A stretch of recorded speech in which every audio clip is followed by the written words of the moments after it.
Hey guys, thanks for joining. My name is Josh, and if you're already a subscriber, thank you so much and welcome back. And if you don't subscribe yet, please hit that subscribe button down there on the YouTube channel.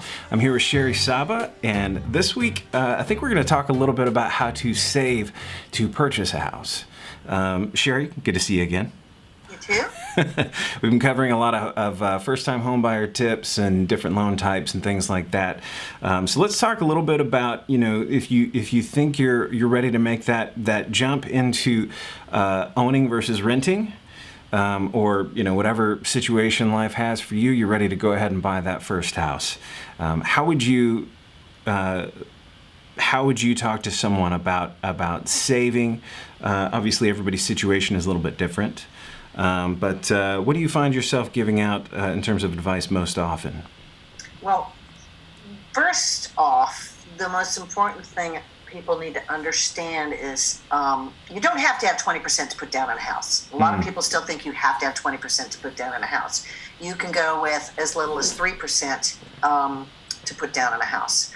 But to understand that there are down payments and closing costs.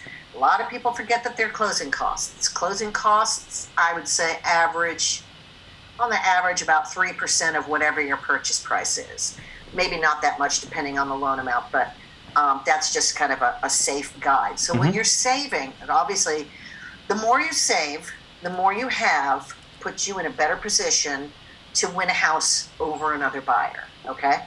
Figure out what you're comfortable with as far as a potential monthly payment. Now, you may already be paying that in your rent. So I would love for you to be putting that same amount away in a bank account, but some people don't have that ability.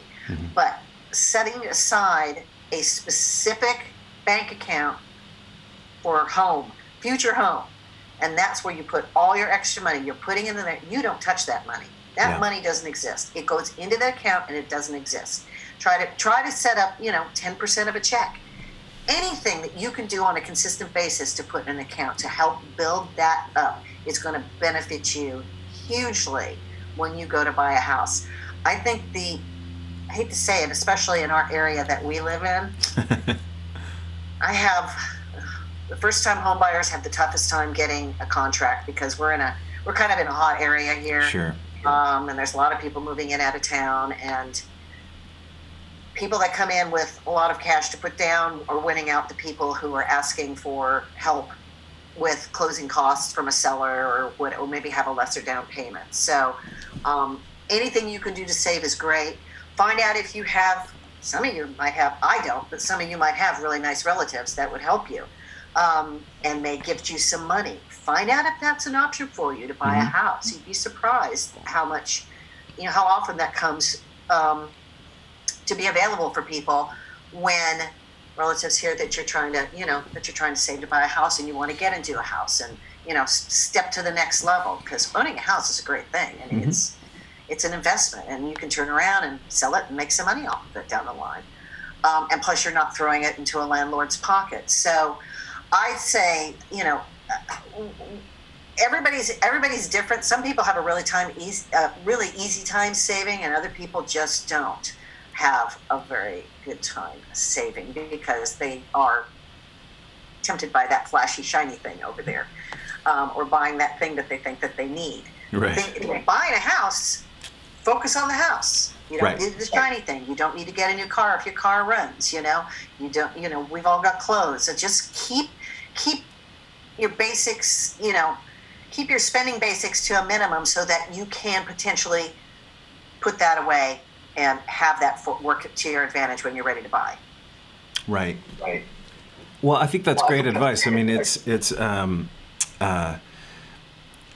sort of breaks down what you're saving for, I guess. Thinking about not just the down payment but the closing costs. You estimate those things together. Add the 3 and 3 together, 6% of a cost. The average cost of a home in Nashville is around $270 right now, I think. And let's just round that up to $300. 1% of 300 is $3,000, right? $300,000 is $3,000. Multiply that by your 6%, and you've got what 3 times 6 is 18. 18,000. Yeah. $18,000 potentially. Yeah. And I know So that's scary. That seems scary. Mm-hmm. But that puts you. That could help you get a house.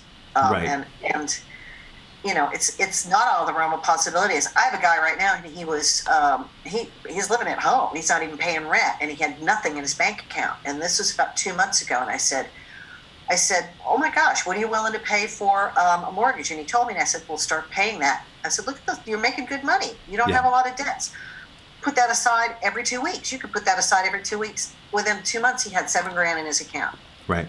Because he focused. Yeah. And he put that away. Well, and that's the thing. If you think about, we were paying as much for rent as we pay in our mortgage now. When my wife and I bought our first home, so if we had saved up for just a few months prior, we had. Like you said, there's a lot of different ways to figure out how to get the money and bring it together. There's family, in terms of gifts, well, let's talk about that. So we've talked about saving some money, but if you do get some money from a family member, how does that factor into your qualification, and how does that need to enter the account? Because I know you talked about not putting large sums of money in, right before you want to go qualify for a loan. Well, if it's a gift from a family member, then we just go back and we source and document that it came from them. No cash. Cash is hard to source, okay? Yeah. Cash is hard to source, but if you are going to get a gift, you want to make sure that we can document it, because we're going to want to see a paper trail of where that came from. Right. A copy of the check, if they had the funds to give, has to be a family member or somebody that, or a spouse or a significant other, somebody that you have a close relationship to is that's absolutely important. And then there's a gift letter that they'll have to sign saying that it's a gift. 401ks. I don't want anybody to withdraw from their 401k. Right. Your 401k is your investment. However, you can take a loan from your 401k. And that doesn't count against you. The payment doesn't count against you because it's your money. So you could potentially borrow from your 401k, not have any of the tax ramifications because you're not withdrawing, and it's still, the stuff is in there making money, and the interest rates are really, really low, and you could pay, they take that out of your paycheck and you don't even see it. So that's something that people do sometimes, is borrow against their 401k if they need the money, but don't withdraw. That's retirement. You need that. Yeah, and it's good to get a clear picture of what you can borrow, because I think there are certain limits based on where you have your 401k and if it's attached to your employer or not. Well, this is great. Do you have any other specific tips on saving? This is I feel like really it's just about committing to setting money aside. Yes, just like you would have for... It's a commitment. Yeah. Yes, that's the biggest thing. Commitment. So if you commit, I'm going to take 10% of every check, or I'm going to take 20% of every check, and I'm putting it in this account. Do it. The minute you get that check, you put it into that account. Don't let it sit around, because otherwise you're going to spend it somewhere else. Just move it immediately over there and forget it exists. Right. And you'll be really happy when you come to buy a house here. You're going to go, ooh, look how much money I have. Wow, right. I did it. Right, exactly. Well, there you go. That's how you save for a house, folks. Thanks for joining us, Shari. We're gonna postpone for now. We'll do a video next week. I can't remember what the topic is, but I'm sure it's gonna be great. Thanks for giving us some tips and tricks, and yeah, we'll see you guys next week.